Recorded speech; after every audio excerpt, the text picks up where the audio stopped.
오는 9월 동방경제포럼이 개최됩니다.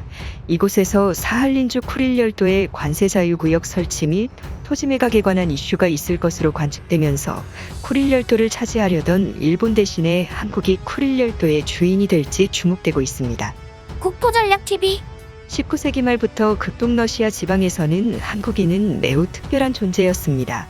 경계의 대상이 되어버린 다른 아시아인들과는 다르게 한국인은 매우 선호되는 인종이었습니다. 1883년 러시아의 한 정치인은 가정과 법을 소중하게 생각하며 근면하고 성실한 조선인들의 연해주의주를 장려해야 한다고 언급했습니다.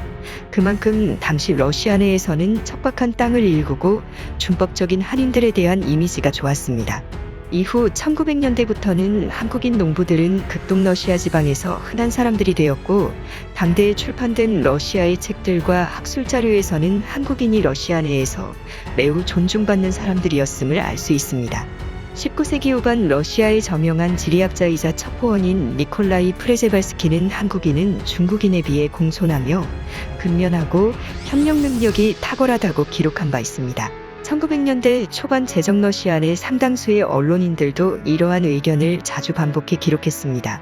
그들이 기록한 공통된 한국인의 특징은 남을 도울 준비가 늘 되어 있다는 것에도 주목을 했는데요. 이러한 한국인에 대한 서술은 러시아 유명 저널 러시아 비욘드지에서도 최근에 다시 회자될 만큼 오늘날까지도 극동러시아 지방에서 한국인의 위상은 중국과 일본을 압도하고 있습니다. 심지어 러시아에서 한국에 대한 호감도는 전 세계 중에서 1위를 기록할 정도로 미국이나 호주, 캐나다 등의 우방국과 비교해도 압도적인 수준입니다. 특히 한국인의 식문화는 극동러시아 지방의 식탁 풍경을 완전히 바꿔놨습니다. 극동러시아를 개척한 러시아인들은 고기와 채소만 먹을 줄 알던 사람들이었습니다. 이 때문에 초창기 극동지방, 특히 사할린에 정착했던 러시아인들은 척박하고 농사가 잘 안 되는 지역에 먹을 것이 없어서 그들은 중앙정부로부터 내려오는 배급만을 기다리며 늘 굶주림에 시달렸는데요. 그런데 오래전부터 극동러시아에 미리 정착해 있던 한국인들은 척박한 땅에서 고사리를 채취하고 쓰레기로 취급받던 미역을 바다에서 뜯어내서 환상적인 요리를 만들어냈습니다. 한국인들은 굶주리던 러시아인들에게 온정을 베풀었고, 극동러시아 지방에서 김치, 고사리, 고구마 줄기 볶음과 같은 한국의 나물 요리들이 극동러시아인들에게는 평범한 가정요리가 돼버렸습니다. 가장 이러한 현상이 두드러지는 곳은 사할린 지방입니다. 이 때문에 일부 요리 전문가들은 사할린의 음식 문화를 두고 제2의 한식 문화라고 언급하기도 합니다. 그런데 최근 이러한 극동지방이 세계적인 관심거리가 되고 있습니다. 바로 중국의 패권확장 전략 때문입니다. 뉴욕타임즈에서는 특별 기사를 내보내면서 중국의 패권확장 전략으로 인해서 러시아와 중국 사이에 전쟁이 벌어지게 될 경우 러시아는 시베리아와 극동연해주 지방을 중국에게 빼앗길 수 있고, 중국과 러시아의 국경은 지금의 몽골과 아무르강이 아니라 우랄산맥이 돼버릴 수 있다는 기사를 실었습니다. 그렇게 되면 중국은 아시아 대륙의 절반가량을 차지하게 되고, 핵을 보유한 중국은 북극까지 진출해 미국을 비롯한 유럽 서방 국가들을 머리 꼭대기에서 조준할 수 있는 상황이 만들어지게 됩니다. 이 때문에 최근 극동지방에서 러시아와 중국의 국력 격차는 서방권 세계로부터 많은 위협처럼 느껴지고 있는 상황입니다.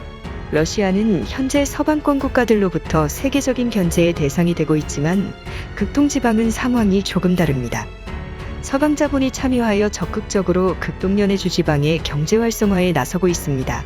대한민국도 매우 큰 비중을 차지하고 있지만 일본은 완전하게 제외됐습니다. 세계적인 지정학 전문 매체 크라이오폴리틱지에서는 극동연해주 지방을 두고 벨기에, 대한민국, 영국, 미국 그리고 중국의 영향권에 대한 인포그래픽 자료를 내놓았습니다. 극동러시아 지방 각 지자체의 무역 비중을 가장 많이 차지하는 나라에 대한 자료입니다. 놀랍게도 한국은 사할린을 비롯한 캄차카반도에서 가장 높은 영향력을 보여주고 있는 것으로 나타났습니다. 하지만 중국은 아무르 지방, 유대인 자치구, 하바로프스크, 블라디보스톡이 있는 프리모르의 지방에서 독보적인 위상을 차지하고 있어 과거 청나라 말기에 중국이 땅이었던 연해주 지방을 다시 중국에게 빼앗길 수 있다는 위기감이 고조되고 있습니다. 이러한 상황은 태평양과 북극해로 중국이 빠져나오는 것을 원하지 않는 서방 국가들에게는 매우 원하지 않는 바입니다. 이러한 상황 속에서 대표적인 친미국가인 인도가 연해주 지방에 진출하기 시작했습니다. 인도는 조만간 폭발적인 인구 증가세로 인해서 중국을 뛰어넘는 세계 1위의 인구대국으로 떠오를 것으로 전망되고 있습니다. 인도는 영국의 영윤방해온 국가로서 영국 여왕을 존중하는 나라이며 또 친미국적인 성향의 국가입니다. 이렇게 연해주 지방이 한국을 비롯한 벨기에, 영국, 미국, 인도와 같은 범서방 국가들의 경제력이 미치는 지역이 된다면 러시아 극동지방이 중국에 의해 장악되는 일은 없을 것이라는 관측이 나옵니다. 특히 사할린은 한국인들에게 있어 매우 중요한 땅입니다. 사할린 섬은 한반도 크기만한 거대한 섬입니다. 마치 한반도처럼 남북으로 긴 철도가 있어서 일본의 홋카이도와 사할린 사이에 라페루즈 해역 그리고 사할린 섬과 연해주 사이에 타타르 해역을 철도로 연결하게 될 경우에는 일본이 오랫동안 꿈꿔온 대륙 진출의 꿈이 완성되게 됩니다. 일본의 견제 목적을 가지고 있는 한국으로서는 사할린의 진출이 매우 재촉되는 상황인데요. 그러나 러시아와 일본은 쿠릴 열도성 갈등의 문제로 현재 갈등이 심화되는 추세로 일본의 정치인들이 쿠릴 열도를 두고 망언을 하자 러시아에서는 전략핵 폭격기까지 동원하여 일본 열도를 한 바퀴 돌며 무력 시위를 하는 등 정치적 이슈로 인해서 러시아와 일본 양국 사이가 철도로 연결되는 일은 요원한 상황입니다. 그런데 일각에서 러시아 사할린 내각에 대한 이슈가 나와 흥미를 끌고 있습니다. 사할린 섬 내각에 대한 주제가 나온 지는 100여 년이 다 되어갑니다.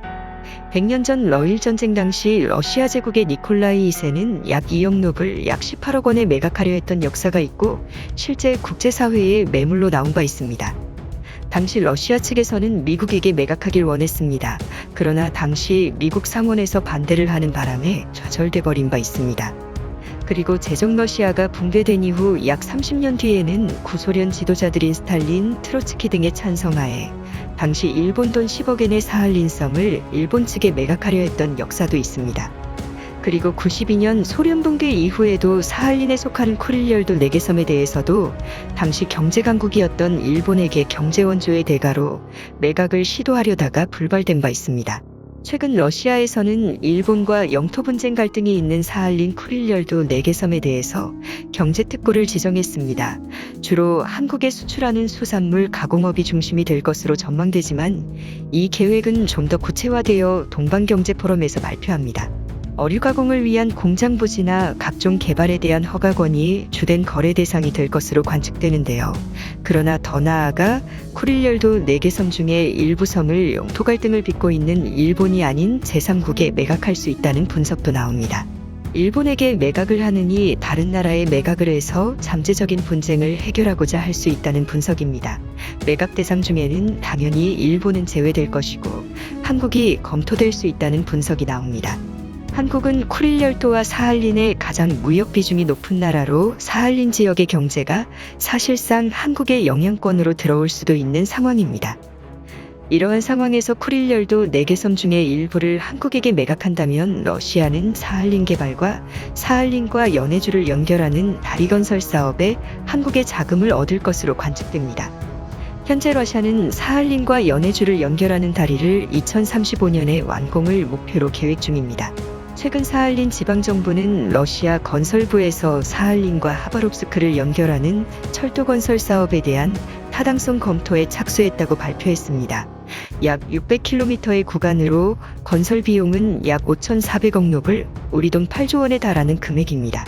한국이 건설비를 지불하고 쿠릴 열도 4개 섬 중 일부를 매입할 수 있다는 분석이 나옵니다.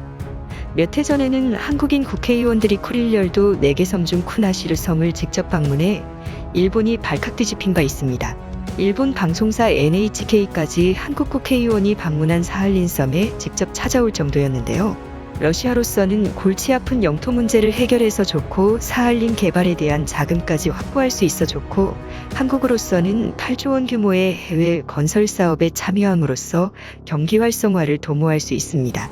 또 새로운 영토를 확보함으로 인해서 우리의 어업권 확대 등을 도모할 수 있을 것으로 관측됩니다. 현재 미국에서는 쿠릴 열도 4개 섬에 대해서 일본의 손을 들어주고 있는 상황이지만 우방국인 한국이 매입을 하게 되면 굳이 미국이 쿠릴 열도에 신경을 쓰지 않아도 돼서 미국 측에서도 환영할 것으로 관측됩니다. 특히 한국은 그동안 북태평양 지역과 북극해 지역에서 중국의 역할을 견제하는 데 소극적이었지만 쿠릴 열도에 한국의 거점이 생기게 되면 세계 평화를 지키는 데에도 더욱 역할을 확대해 나갈 수 있을 뿐 아니라 북극 항로의 중심 거점으로 활용할 수 있을 것이라는 관측이 나옵니다. 국토전략TV 오늘은 이것으로 마칩니다. 시청해 주셔서 감사합니다.